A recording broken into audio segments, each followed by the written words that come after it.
What's going on, everyone? All right, so what we're going to be doing, as always, is the question or questions of the day, as we've got multiple things. And so we'll just dive right into it. So what I want you to do on this one is tell me how many different resonance structures you can get with each structure, okay? Now, in this case, we're just going to predict the number. We're not going to actually go through the examples. If you want, you can. And what I'm going to be talking about is something called the rule of three, and I'm going to be going through it really quickly for those of you that have just jumped on this channel. First time you're seeing this and you're like, what is the rule of 3J as I'm going through this? Well, I'm going to go ahead and put a link in the description down below in terms of not only the OChem 1 playlist that has all the material that you're going to need to crush Organic Chemistry 1, but I'll also put a link in there for this resonance video called the rule of 3. Because I'm going to be going through this quickly because I'm going to assume that a lot of you are already very familiar with what I do here and you're going to be able to crush this. So what I want you to do here first is, I got to plug this in. All right, is I want you to... Okay, there we go. Okay, cool, it's working.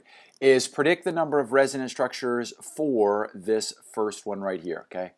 Pen, since I just plugged it in. All right, cool, is that one right there. Once you have that one, of course, then just go down the line. It's pretty self-explanatory for that, and that, all right?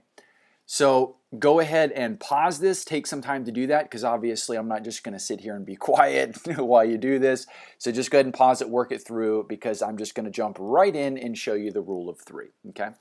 So once again, for those of you that are not familiar with the rule of three, go ahead and watch on the playlist, the resonance video, and I go through the whole thing. So when we're looking through this, remember with resonance structures, what we're looking for here is, I'm just going to draw something really quickly right here, is I'm looking for basically a positive charge with a double bond, a negative charge with a double bond, or I'm looking for some atom with lone pairs, and then I basically want a double bond next door. And where that 3 comes in is I put my 1 on my positive, my negative, or my lone pair, and then I'm going to go 2, 3 like that, and I need to make sure that my double bond is on 2 and 3. The 1 will always be the one that you start, so that'll never be really wrong, but then the 2 and 3 you want a double bond. So if I were going in here, I notice that on this first one I do not have a plus, I do not have a minus, but I do have an atom with lone pairs, and I left them off specifically because your professor may not draw lone pairs on all the atoms.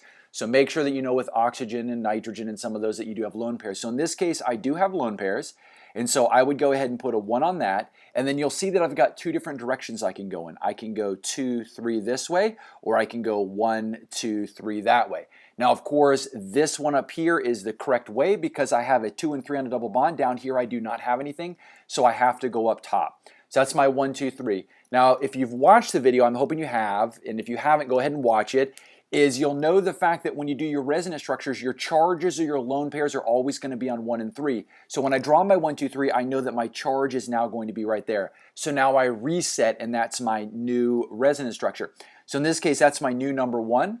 And then I'm going to go 2, 3, and now I can see that on my 1s and my 3s, those are going to be my resonance structures are. So for example, I could get rid of this right here. I could get rid of this right here, and I can see the fact that I should have a resonance structure. There's always a resonance structure with the one that you do not draw, your professor gives you. That's always a tricky one, so remember that, or tricky. This is a resonance structure. That's 1. Then I've got a resonance structure there, which is 2, and I've got a resonance structure there, which is 3. So drawing all the numbers is the long way. I'm going to go through here again. I'm going to show you the quick way. So this is what you do. You identify the atom, the plus, the minus, the lone pair, and you do whatever you want to do. You circle it. I'm going to color it. So that's 1. The one that I start with, that is a resonance structure. And then I'm going to go 2, 3 double bond, yes. I'm going to mark it. Then I'm going to reset 1, 2, 3 double bond, yes. Boom. So that one has 3 resonance structures. Okay, easy enough, right? Let's go to the next one. Once again, I do not have charges on this. I only have lone pairs on the sulfur, and I've got 2 sets. So I'm going to do the exact same thing. I'm going to start here, and I'll just mark it this way. So that's 1. This counts as a resonance structure. Okay, so that's 1. And now if I go this way, I can go 2, 3 here, but that won't work because you can see that my double bond don't have a double bond on that side. But if I go 2, 3 here, I do have one. So I have to go in this direction. So this is what I do. I go 1, 2, 3 double bond, yes. Now I've got 2 different directions I can go in. So I'm going to do the same thing. Watch. 1, 2, 3 double bond, yes. 1, 2, 3 double bond, yes. I could have even started here and watching on this. 1, 2, 3 double bond, yes. Or I can go and start here, which goes 1, 2, 3. It'll get me to the same spot. 1, 2, 3 double bond, yes. So this one should have 1, including the one we've got there. 1, 2, 3, 4, 5. That has 6. Okay? It's pretty easy, right? Now, I threw this one in specifically because this is a quote-unquote tricky one, but once you see it, it's not tricky. Okay? So once again, we're going to see that there's no plus, no minus. The reason I'm doing no pluses and no minuses is because those are the easy ones to identify. These sometimes students forget to look for the lone pairs. That's why I'm doing all of these. So when I look at this, I know I've got an auction that has lone pairs on it, and so then I would do my little trick, 1, 2, 3, and then you may say, Jay, this one doesn't work, right? Because there's no double bond on 2 and 3. Well, here's the thing. There's a little trick that we need to know.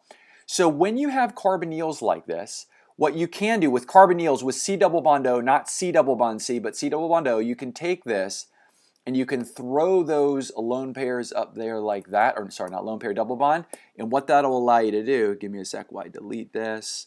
Let's get rid of that. I'm going to try to make it a little bit not as weird. Jack, give me a sec here. Let's move this over here. Okay, there we go. That's a little better.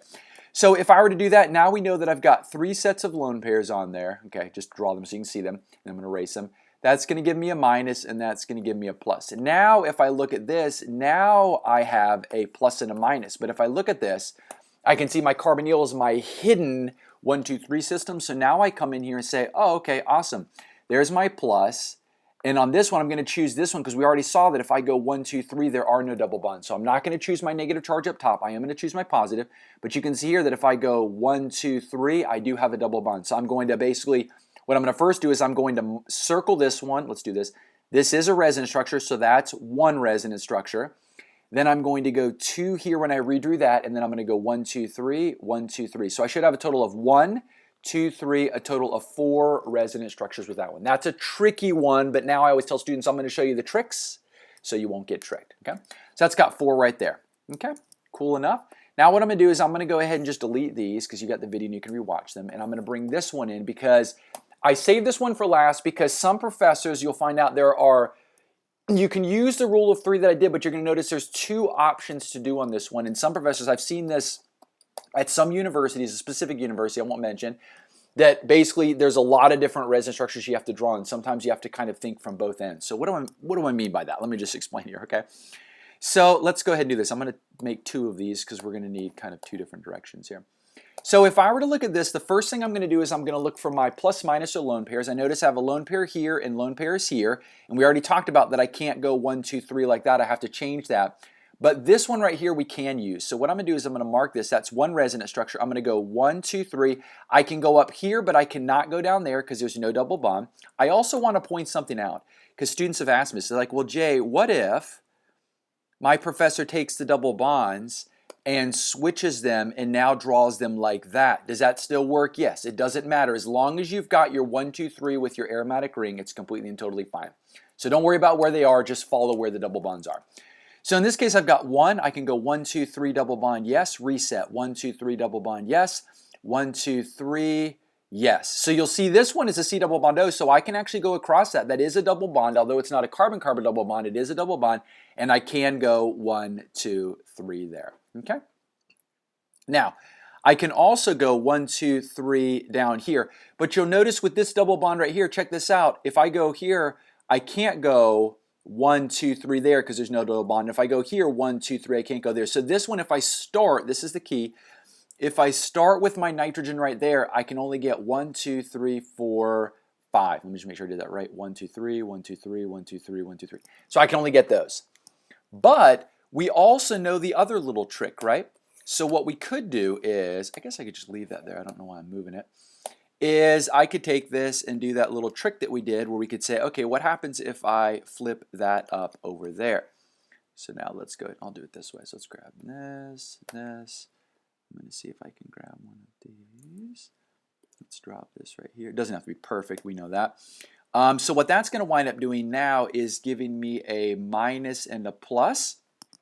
And now I can also use my 1, 2, 3.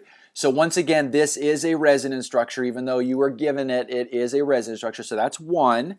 Now here, so what I'm going to do here is I'm just going to go ahead and, yeah, we'll just circle and erase. Okay, that's 1. This is 2. And now I'm going to walk through, watch this. See, this is a positive charge. So I go 1, 2, 3, yes. I can also go this way.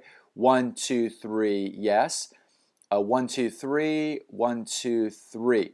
So you can see in this case that I actually have different resonance structures in a sense because you'll see that this nitrogen, with the nitrogen, I had one that was 1, 2 away, But on this nitrogen, I have one right there and there. So you can see that I can actually get, let's see, is that actually on every single atom, depending on which direction? Except for this one, if I've looked at that correctly. So what I want to show you here is that if you do these and I start doing resonance structure in this direction, what's going to happen is I'm going to wind up getting a double bond there. I'm going to do this quickly. I'm going to wind up getting a minus there and a plus there, and you'll see that my minus will float to all of those atoms if I go in that direction. When I do this one down here, you're going to see that the positive charge is going to float on all those atoms. So the reason I do this is because you'll see that sometimes professors want you to. This is not I will say this is not a normal question that I see at most universities, okay? These were a select university that I saw. I might have seen this at a couple universities, but I did want to show, just in case if you fall upon this, the fact that sometimes you may have to move the carbonyl, that trick, or you can just push your electrons through, but sometimes you're going to have to go in two different directions to wind up getting all your resonance structures, all right? Now, once again, if you're not sure about this 1, 2, 3, how in the world did this rule of 3 come up? I basically made it up years ago to try to help students just like you. If you're not familiar with what it is, it's kind of still a little confusing. Like I said, I'm going to put a link in the description down below of not only the OChem 1 playlist you can go through. I also recommend watching the first 4 to 5 videos on the OChem 1 playlist because it'll give you a really simplified way of thinking about organic chemistry, as well as give you a really good idea of my style of teaching if you like what you see here. And then I will also put a link down there so you can find this rule of 3 so you don't have to scan through the playlist if you don't want to. Alrighty, my friends, as always, it's so exciting to have you all on here. And until next time, I hope you all have a good one.